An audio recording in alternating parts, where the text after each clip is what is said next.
House Republicans appear to be in open warfare with each other over the Trump budget. NotUs is reporting that Speaker Mike Johnson does not appear to have the votes to push through the Republican budget. The one that makes massive cuts to Medicaid and as well as the SNAP program, among many other things, right? Now, one GOP member who attended a meeting told Not Us, quote, there are significant people who are still opposed.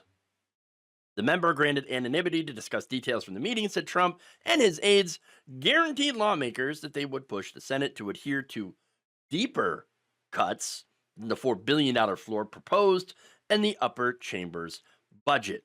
But even with those assurances, this member said that they did not think the Senate adopted blueprint could make it through the House, at least not without amendments. So yes, this is a budget blueprint. It's not an actual budget bill. So they got to do this bill.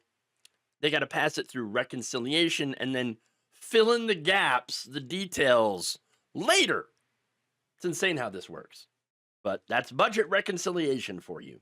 Now, currently, there are enough GOP lawmakers that are publicly opposed to it, to the budget, to sink it. And hopes that Trump would be able to lock up the remaining votes are coming in a bit short. So, not a lot of hope for that. Representative Tim Burchett, who was not invited to this meeting, told Not Us that he is still opposed to the budget. Representative Ralph Norman also expressed skepticism that he would support it, saying, I am still undecided. Okay, but I'm sure Republicans will eventually give in, right? I mean, Donald Trump, he's trying to push people on this, right?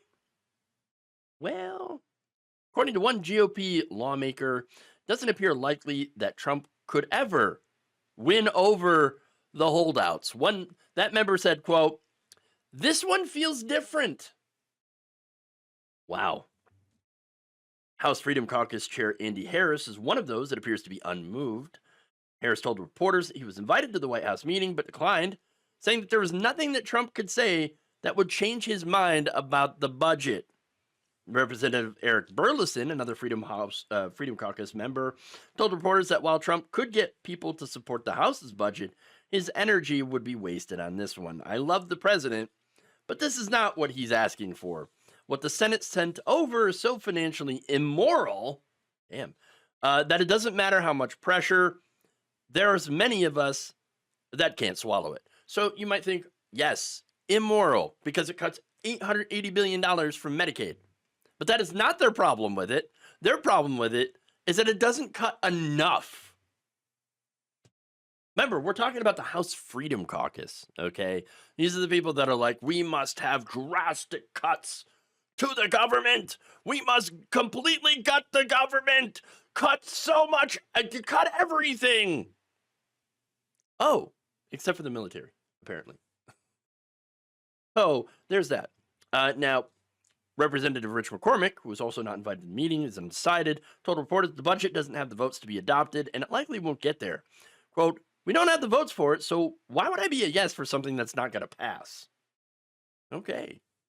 Well, apparently things are getting so bad that according to three sources, Representative Greg Steube had raged at Mike Johnson, during Tuesday's meeting, calling the speaker, quote, a liar, and saying, you're going to love this, I rebuke you in the name of Jesus. Like, what? What are you doing yelling that out in a meeting? I rebuke you. What did you have, like a cross out there? Like, what are you people doing? Okay. It's the devil, okay? I don't know. It's so bizarre. These people are weird. Yeah, we really need to bring back calling Republicans weird. Okay, because that's some weird shit. All right. Really, really strange. I rebuke you. But Steube's outburst was related to how Johnson handled the discharge petition to allow new parents to vote by proxy. Steube did not agree with how Johnson had tried to kill the petition. The episode illustrated an anger with Johnson that is spreading within the conference. All right, but still, guys, Republicans have a majority, right? Surely they could pass a budget blueprint, right? Uh, it's kind of hard. They only have a 4-vote margin. That's all that he can afford to lose. And so far, not going well. During a closed-door meeting on Monday, Johnson suggested that members stayed in town until the budget is adopted. Oh, you're not going to go on vacation. Oh. Remember, that they have a 2-week recess set to begin on Friday. I swear to God, these people work less than anyone I have ever known. They're constantly getting, recess here, recess there, recess everywhere, recess all the time, 2 weeks off, 1 month off. Do you guys ever work? I swear you guys work like half the year, and that's it. Wow. Just now, on the other side, of course, you do have the Wall Street Journal editorial board, okay, that sides with Mike Johnson.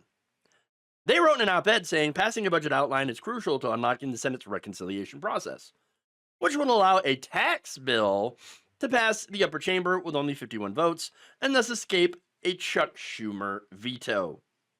The House holdouts are complaining that the Senate bill is weak on spending cuts, and here's what they mean. Such reconciliation bills included general instructions to committees.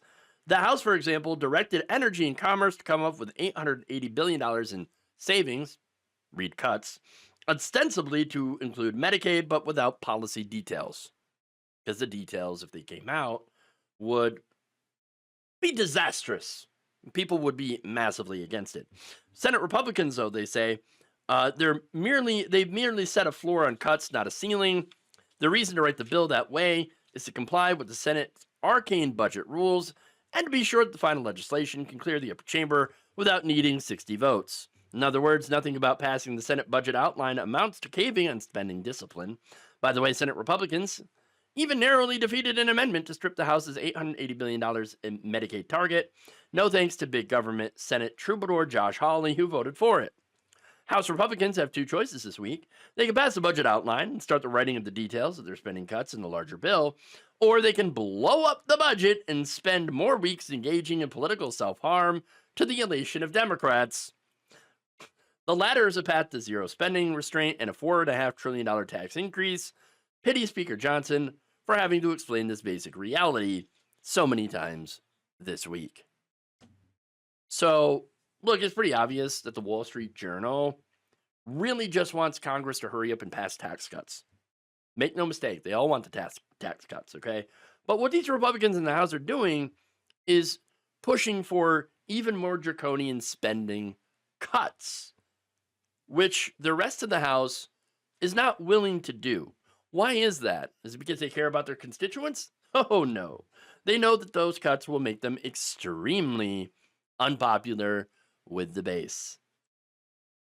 There's a lot of people that depend on these programs that are being targeted by the GOP. And if you cut some of these off, then you end up in a world of political hurt. And Johnson, I think he understands that. And I think Johnson is not going to be willing to destroy his narrow majority to appease the so-called deficit hawks. But he also knows, more importantly, that he's got limited time in order to pass these massive corporate tax cuts. I think that Republicans are expecting a wipeout in the midterms. And so, of course, the main thing that Republicans are looking at now is to ensure that their donors get as much return on investment as they can. Thank you for watching. If you enjoyed this video, please like, share, subscribe, hit the bell icon in order to get notified whenever a new video is released. And if you want to support independent, progressive media through this difficult time where it seems like everybody is shutting down, you can become a member on our YouTube page, you can become a subscriber on Facebook, or you can go to my Patreon. It's patreon.com/Jeff Waldorf. Thank you.